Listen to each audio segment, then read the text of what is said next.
My wife Sarah and I recently relocated from our old house. She wasn't fond of being so close to her family and wanted to put some distance between us, so we decided to make a change. We don't have children, and she stopped working years ago, so she was fairly open to my suggestions about where to move. I'm an electrician, so moving around isn't a major issue for me. We eventually settled on Montana, as we've both always preferred a rural lifestyle. It wasn't a drastic change, just a continuation of our usual way of life. That was about 3 months ago. We found an incredible deal on a property far out in the countryside. The house is honestly larger than we need, especially for just the two of us and our golden retriever Max.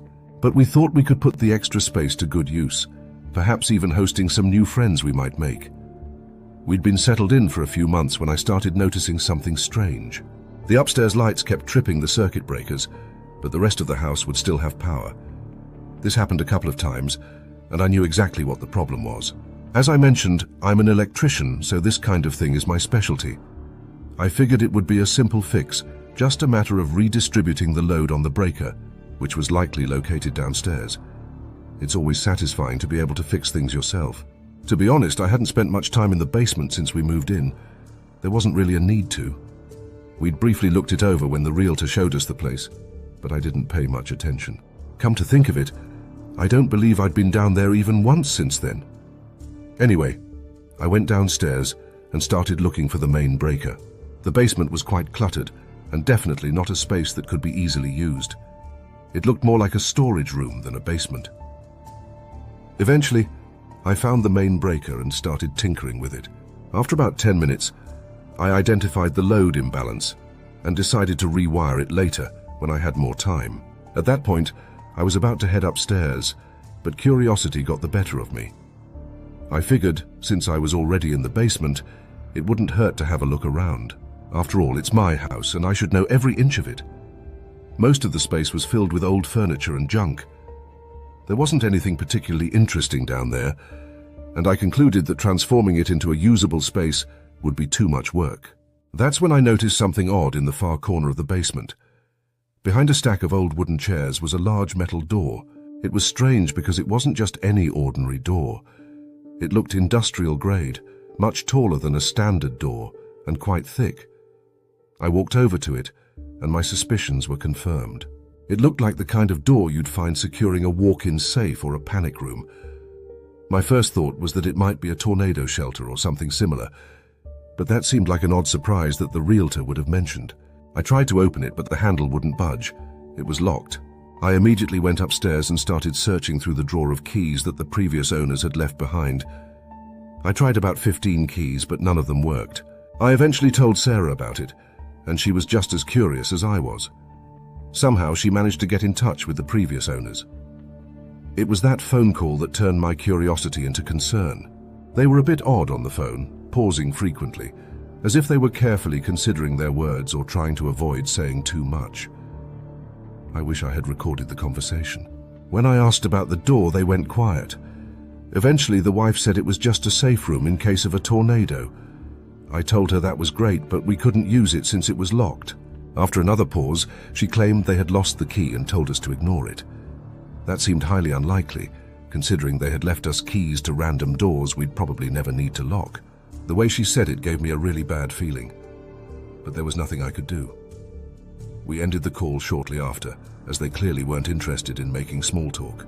Sarah tried to laugh it off, telling me I was overthinking it, but I couldn't let it go. Over the next few weeks, I would occasionally wander downstairs and stare at that door, wondering what could be inside. I tried everything I could think of to open it, even some tricks I'd learned from work, but the lock was solid.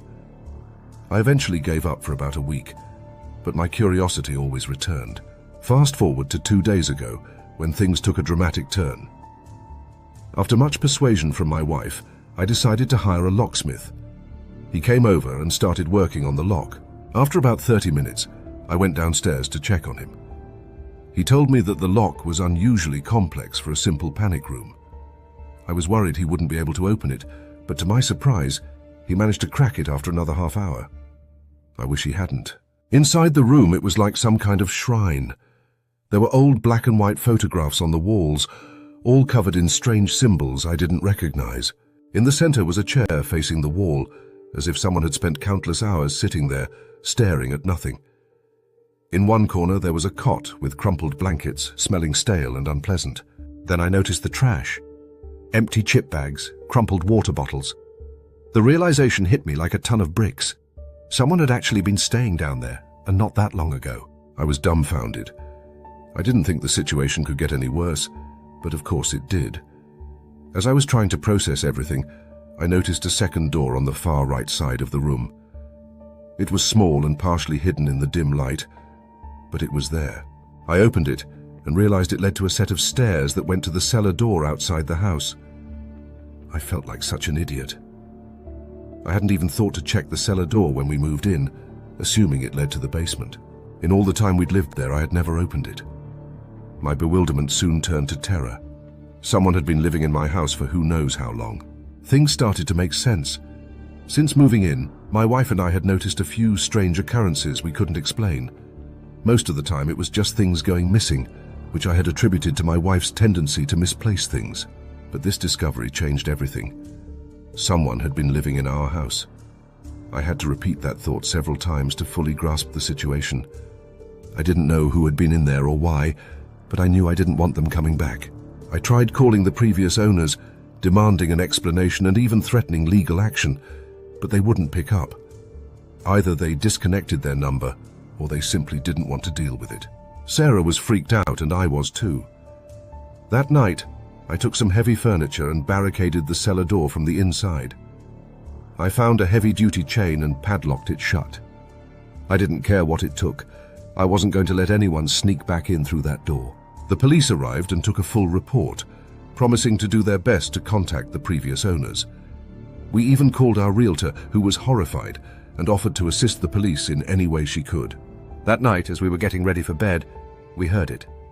A loud bang on the front door. Lola started barking like crazy, and we both froze, not moving, just listening. After a few minutes, the banging stopped, but then we heard small rocks tapping against our bedroom window. Sarah held on to Lola, and I went to look out the window. She begged me not to, but I was furious. I was ready to fight whoever was out there. I grabbed the baseball bat from under the bed and yanked the curtains away from the window, but I couldn't see anything. We thought it was over. Sarah wanted me to call the police, but a part of me wanted to handle this myself. I knew the police would scare them away and call it petty, but I wanted to make sure whoever was out there got caught. I told her if one more thing happened, I'd call.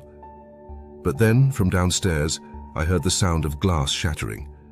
I sprinted downstairs just in time to see two figures running away from the house. The kitchen window was completely shattered. That's when I called the police, who arrived shortly after. They searched the house and the basement, but found no signs of forced entry into the storm room. They didn't find anyone on the property either. Their best guess was that whoever had been living down there was angry when they realized they were locked out and decided to come back and scare us. I was both furious and horrified. My wife has been a wreck ever since the police escalated the situation, treating it as an actual crime, and said they're working on tracking down the previous owners, but it could take a few days. That was 2 full days ago, and we still haven't been able to get in touch with them. I think the police scared away those squatters, at least for now, as they haven't been back to our house since. I'm actually shocked that something like this could even happen in the first place. If we can't get in contact with the previous owners soon, I have absolutely no idea what I'm going to do. I'm fully prepared to defend myself, but I hope it doesn't come to that. Every night, I lie awake, listening for any sound. The house feels different now, heavy with a secret it refuses to reveal. I can't shake the feeling that we've only scratched the surface of the mystery that lies beneath our floorboards.